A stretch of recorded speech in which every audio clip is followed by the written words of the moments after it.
कहानी की शुरुआत में हमें एक लड़की दिखाई जाती है जो कार ड्राइव कर रही थी। रोड की चारों तरफ पहाड़ियां होती हैं और अचानक इन पहाड़ियों में लैंडस्लाइडिंग की वजह से कार का एक्सीडेंट हो जाता है। ऐसे में इसकी कार फिसलकर पहाड़ों में जा गिरती है और वहीं पर अटक जाती है और वो बुरी तरह से जख्मी हो जाती है। इस वक्त एक रेस्क्यू हेलीकॉप्टर वक्त पर इस लड़की को बचाने के लिए आ जाता है। रेस्क्यू टीम का लीडर रे, जो हमारी मूवी का मेन कैरेक्टर है, वो भी साथ दिखाया गया है। रे अपने पार्टनर को लड़की को कार से निकालने के लिए भेजता है। वो आदमी लड़की को कार से निकालने के लिए चाहता है, लेकिन वो खुद उसमें अटक जाता है।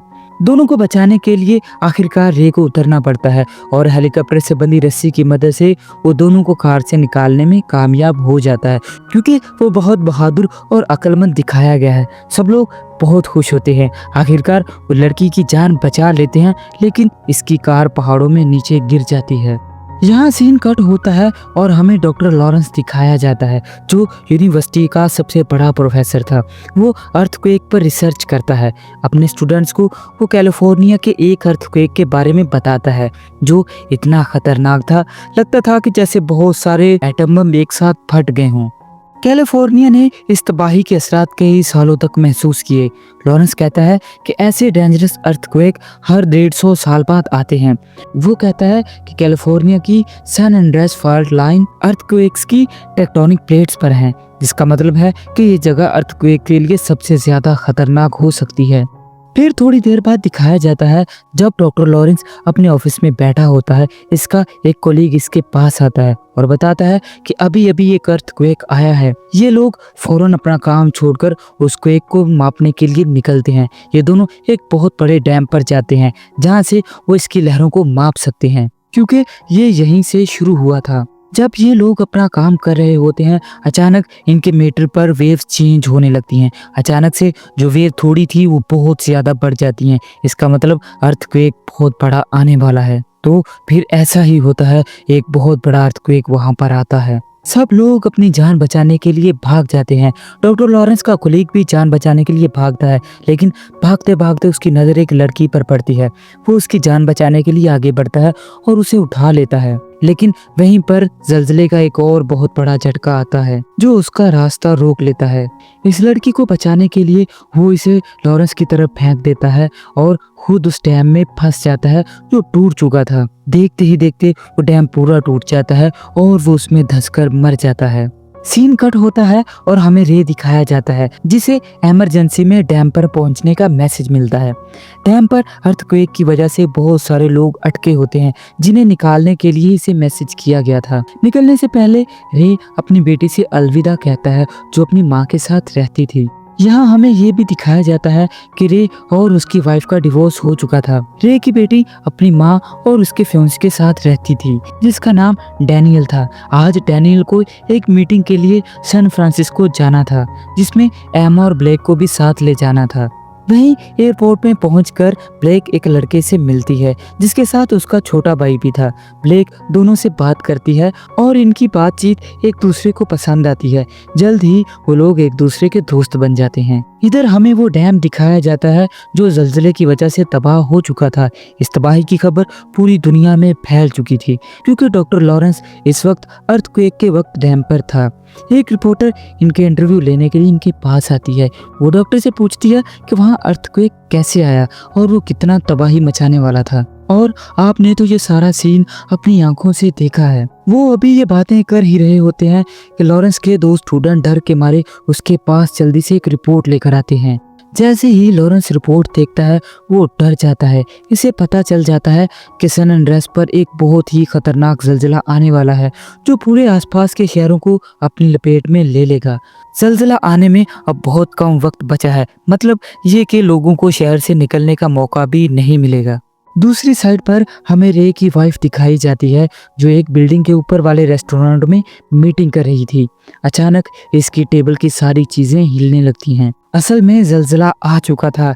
इस बिल्डिंग के साइड व्यू में दिखाया जाता है कि वहां के बने बाहर से सारे पुल टूट रहे हैं। ये बिल्डिंग भी इतनी तेजी से हिल रही है जैसे ये अभी टूट जाएगी। सारी चीजें टूटनी शुरू होती हैं। एमा इस मुश्किल सिचुएशन में जल्दी से रे को कॉल करती है, क्योंकि इसे पता था कि रे हर हाल में इसे बचाने जरूर आएगा। इस वक्त रे एक रेस्क्यू मिशन पर होता है, अपने हेलीकॉप्टर में था। वो एमा से कहता है तुम फिक्र मत करो, मैं तुम तक जल्द ही पहुंच जाऊंगा और तुम्हें बचा लूंगा। बस तुम इतना करो कि जहां पर भी हो उस जगह से निकलकर टॉप पर आ जाओ ताकि मैं तुम्हें देख सकूं और तुम्हें बचा सकूं। इसी बीच हमें दिखाया जाता है कि वहाँ की सारी बिल्डिंग्स गिरना शुरू हो जाती हैं। हर तरफ अफरा तफरी मची होती है। सब लोग अपनी जान बचाने के लिए चीख रहे होते हैं। एमा फिर से बिल्डिंग के टॉप पर पहुंचने की कोशिश करती है क्योंकि इसे पता होता है कि रे वहीं पर आने वाला है। लेकिन जैसे ही वो स्टेयर्स का दरवाजा खोलती है, वो देखती है कि बिल्डिंग का दूसरा हिस्सा बिल्कुल तबाह होकर नीचे गिर चुका है और वहाँ लोग अपनी जान बचाने के लिए भाग रहे होते हैं। सिर्फ इतना ही नहीं, लोग दूसरी बिल्डिंग से ऐसे गिर रहे होते हैं जैसे कोई स्टैचू गिर रहे हों। बहुत मुश्किल से रास्ता ढूंढने के बाद आखिरकार एमा बिल्डिंग के टॉप पर पहुंच जाती है, लेकिन मुसीबत अभी खत्म नहीं हुई।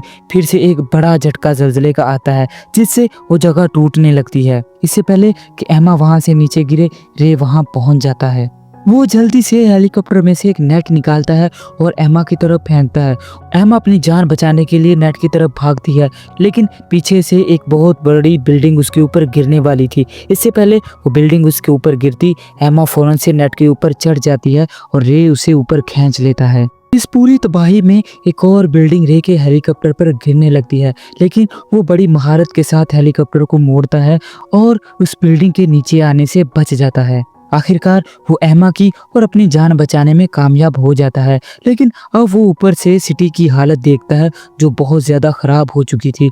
वहाँ की सारी बिल्डिंग बिल्कुल तबाह हो चुकी थी। दूसरी साइड पर सैन फ्रांसिस्को में जहां डैनियल और ब्लैक गए होते हैं, वो दोनों पार्किंग लॉट से निकलने ही वाले थे कि वहां भी एक बड़ा झटका ज़लज़ले का लगता है, जिसकी वजह से जमीन टूटनी शुरू होती है और इनकी कार इसमें फंस जाती है। किसी तरह डैनियल कार से निकलकर अपनी जान बचाने में कामयाब हो जाता है, लेकिन वो ब्लैक को कार से नहीं निकाल पाता। वो हेल्प लेने के लिए बाहर चला जाता है। दिखाया जाता है कि वहाँ हर तरफ अफरा तफरी मची हुई थी, बिल्डिंग्स गिर चुकी थी और लोग अपनी जान बचाने के लिए भाग रहे होते हैं। ये सब देखकर डैनियल को लगता है कि मुझे अपनी जान बचानी चाहिए, इसलिए वो ब्लैक को खतरे में ही छोड़कर अपनी जान बचाने के लिए भाग जाता है। ब्लैक जो अभी भी कार में फंसी हुई थी, वो लड़की को देख लेती है जो इसे एयरपोर्ट पर मिला था। वो इसे मदद के लिए पुकारती है, जिससे वो सुनकर इसकी मदद के लिए फौरन आ जाता है और कार को तबाह होने से पहले वो लड़की को बाहर निकाल लेता है। अब जब वो तीनों बिल्डिंग से बाहर निकलते हैं और सिटी की तबाही देखते हैं तो वो और भी ज्यादा डर जाते हैं। बहुत मुश्किल से ब्लैक एक ऐसी जगह पर पहुंचती है जहां इसे एक फोन मिलता है। वहां से वो अपने डैड को कॉल करके कहती है, डैड प्लीज मुझे बचाओ, सिटी की हालत बहुत खराब हो चुकी है और हर तरफ लोग मर रहे हैं। रे जवाब देता है, तुम फिक्र मत करो, एक काम करो, किसी ऊंची जगह पर चली जाओ जहां से मैं तुम्हें देख सकूं और मैं फौरन से तुम्हें बचाने आ रहा हूं। ये सुनते ही रे सैन फ्रांसिस्को के लिए निकल जाता है। वहां पर दिखाया जाता है कि अब ज़लज़ला रुक चुका था और सब लोग अपनी जान बचाने के लिए किसी सेफ जगह पर जा रहे थे। लेकिन डॉक्टर लॉरेंस की रिपोर्ट के मुताबिक ये ज़लज़ला सिर्फ कुछ वक्त के लिए रुका था। असल में थोड़ी देर के बाद यहाँ एक और बहुत बड़ा ज़लज़ला आने वाला है जो इससे भी ज्यादा खतरनाक होगा। वहाँ की बिल्डिंग्स ऐसे गिरने लगती हैं जैसे वो रेत की बनी हो। हर तरफ लोग अपनी जान बचाने के लिए दीवारों को पकड़कर खड़े हो जाते हैं। वहीं पर डैनियल भी फंसा होता है जो एमा का फियांसी था। जब वो दीवार से चिपके एक आदमी को देखता है तो वो इसे धक्का देकर फेंक देता है और खुद दीवार के साथ जाकर खड़ा हो जाता है। दिखाया जाता है कि वो बहुत ही खुदगर्ज और जालिम इंसान है। दूसरी तरफ रे और एमा हेलीकॉप्टर में होते हैं, लेकिन जब हेलीकॉप्टर का फ्यूल खत्म हो जाता है, इनका हेलीकॉप्टर एक मॉल में क्रैश कर जाता है। इनकी किस्मत अच्छी थी कि दोनों की जान बच जाती है। अभी वो आधे रास्ते में ही होते हैं, उनको अपनी बेटी तक जरूर पहुंचना था, इसलिए वो वहां से एक कार चुराते हैं और अपना सफर शुरू कर देते हैं। काफ़ी देर कार चलाने के बाद आखिर इन्हें रुकना पड़ता है क्योंकि आगे एक बहुत गहरा गड्ढा था। जब वो नीचे उतरकर चेक करते हैं तो इन्हें पता चलता है कि ये गड्ढा 100 मीटर से भी ज़्यादा गहरा है। शुक्र है कि हम इसमें नहीं गिर गए। इस रास्ते से तो वो सैन फ्रांसिस्को नहीं जा सकते थे, इसलिए अब वो किसी और दूसरे रास्ते के बारे में सोचने लगते हैं। तभी एक ओल्ड कपल अपनी कार में वहां आता है और इनसे इनकी प्रॉब्लम पूछता है। रे इन्हें बताता है कि हम अपनी बेटी को बचाने के लिए जा रहे हैं। फिर बूढ़ा आदमी कहता है कि मैं किसी जमाने में पायलट रह चुका हूँ और मेरे पास एक प्राइवेट प्लेन है, तुम वो प्लेन ले लो ताकि तुम लोगों की जान बचा सको। रे इस प्लेन में चढ़ता है और सैन फ्रांसिस्को की तरफ निकल जाता है। आखिरकार वो उस शहर में पहुंच जाते हैं, लेकिन रे देखता है कि एयरपोर्ट भी बिल्कुल तबाह हो चुका है और लैंड करने की कोई सेफ जगह नहीं बची। इसलिए वो एम्मा को अपने साथ लेकर जंप कर देता है। वो बड़ी मुश्किल से पैराशूट की मदद से स्टेडियम में उतरता है। वो जल्दी से अपनी बेटी को कॉल करता है और कहता है कि हम स्टेडियम में हैं, तुम फौरन से स्टेडियम में आ जाओ, हम तुम्हें वहीं पर मिलेंगे। लेकिन उनकी बेटी उनसे बहुत दूर होती है। वो शहर के दूसरी साइड पर होती है जो उनसे बहुत दूर थी। अब जो भी करना था रे को खुद ही करना था। वो बाहर जाकर समुद्र की तरफ देखते हैं और उन्हें एक बोट मिलती है। इसके जरिए वो अपनी बेटी तक पहुंच सकते थे। वो तेजी से इसमें बैठ जाते हैं और अपनी बोट को भगाते हैं, लेकिन अचानक से वो देखते हैं कि सामने से कुछ बड़े बादल आ रहे हैं। लेकिन जब वो करीब जाकर देखते हैं, इन्हें पता चलता है कि ये कोई बादल नहीं बल्कि एक बहुत बड़ी सुनामी है, यानी पानी की बड़ी लहर है। उस बड़ी लहर ने आसपास की सारी बोट्स को डुबा दिया था। लेकिन रे जो एक रेस्क्यू ऑफिसर था, इस सिचुएशन को हैंडल करना जानता था। वो अपनी बोट की स्पीड बढ़ा देता है और उसकी तरफ बढ़ने लगता है और उस लहर के ऊपर से निकल जाता है। लेकिन एक प्रॉब्लम होती है। वो देखता है कि एक बहुत बड़ा शिप इनके ऊपर गिरने वाला है। रे जल्दी से अपनी बोट को घुमाता है और उसके नीचे आने से बच जाता है, लेकिन इसके ऊपर रखे हुए कंटेनर इसके ऊपर गिरने लगते हैं। इससे पहले कि कोई कंटेनर इनके ऊपर गिरता, रे बड़ी चालाकी के साथ वहां से अपनी बोट को निकाल लेता है। आखिरकार वो इस जगह तक पहुंच जाते हैं जहां इनकी बेटी थी, लेकिन वो इसे देख नहीं पाते क्योंकि वो बिल्डिंग में बंद थी और बाहर इसकी आवाज नहीं पहुंचती। ब्लैक उनको देख लेती है और बहुत आवाजें लगाती है, लेकिन विंडो का शीशा बंद होने की वजह से उन तक आवाज नहीं पहुंच पाई और वो वहां से जाने लगते हैं। लेकिन तभी से एम्मा के हाथ पर एक ग्रीन लाइट पड़ती है। वो देखती है कि ये लाइट कहाँ से आ रही है। जैसे ही वो पीछे मुड़कर देखती है तो उन्हें अपनी बेटी नजर आती है। इससे पहले कि वो अपनी बेटी तक जाते, एक और बड़ी लहर वहां पर आती है और उस बिल्डिंग को डुबा देती है। बिल्डिंग पूरे तौर से तबाह होकर पानी में डूबने लगती है। रे अपनी बेटी को बचाने के लिए पानी में जंप करता है। फिर एम्मा उस लड़के को साइड पर हटने का सिग्नल देती है। एम्मा अपनी बोट की स्पीड बढ़ा देती है, जिसकी वजह से वो बोट शीशे के साथ जाकर टकराती है और वो शीशा टूट जाता है। फाइनली रे अपनी बेटी तक पहुंच जाता है और उसे बचाने में कामयाब हो जाता है। जब वो उसे पानी से निकालकर बाहर लाता है तो वो बेहोश हो चुकी थी। एकदम तो ये सभी परेशान होते हैं कि शायद इनकी बेटी मारी जा चुकी है, क्योंकि वो काफी देर तक पानी में डूबी रही। आखिरकार रे इसकी जान बचा लेता है और उसे होश आ जाती है। होश में आने के बाद वो वहां से निकल जाते हैं। थोड़ी देर के बाद दिखाया जाता है कि वो खतरनाक अर्थक्वेक रुक चुका है, लेकिन शहर तो बिल्कुल तबाह हो चुका था। वहाँ की रेस्क्यू टीम्स भी लोगों को बचाने में मसरूफ हो जाती हैं।